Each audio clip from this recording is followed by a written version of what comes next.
Hi everyone, my sourdough has been fermenting for 12 hours, so it's ready for the next step, which we're gonna get it ready for proofing. I made 2 loaves, and this is my banneton, which I'm going to be proofing the dough in, and it is pre-seasoned, and for that, you wet it and coat it with flour. And then you let it dry for about 12 hours. So if you haven't done that yet, definitely do that before proofing, because you don't want your dough to stick. But this is what we're gonna do. We're gonna, on a clean countertop, I'm just gonna sprinkle a little bit of flour here. And I'm gonna pull out, let's see if you could see this. It's pretty sticky and it's grown a lot. Look at that. I'm just gonna plop it right there. And where is my bread scraper? Here it is. So I'm going to, I have a bread scraper, and you don't need this, but it's definitely something you can invest in.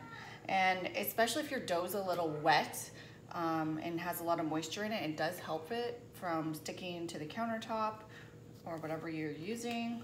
We're just gonna start shaping the dough, kind of just flopping it and rolling it. And I will use my bread scraper just to kind of lift and shape. And it's not like kneading you would do for typical yeast bread. We just kind of shape it. And you're gonna shape it into whatever you're gonna use. And there's different types of bannetons, or you can even throw it into a bread loaf. So if you're gonna do it into a bread loaf, you would not make the dough round, you would make it more elongated. So, but this is looking pretty good. I'm just making it into a ball, and you want it nice and smooth on top. Just a little bit more.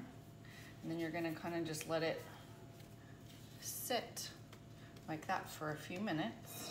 And then I like to just sprinkle a little bit of flour on top, just so it's nice and so it's not sticky. And then it won't stick in your banneton.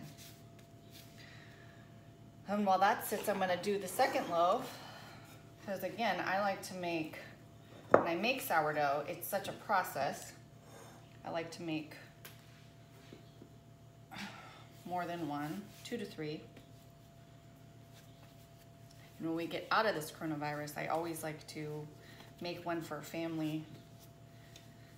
I like to bless people with bread. It's just, it's hard to get such good bread, and it's something that everyone appreciates. It's so good, delicious. This is real European style sourdough bread, so I just love it. Okay, so this one is good. And again, if your dough is a little stickier, these are really handy to scrape underneath. But mine doesn't seem to be too sticky right now, which is good too. So I'm gonna let that one sit for a minute, just like that. Sprinkle a little flour on top.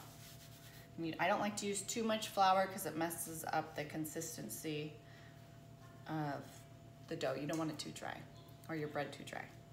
And you can even see here, there's little bubbles.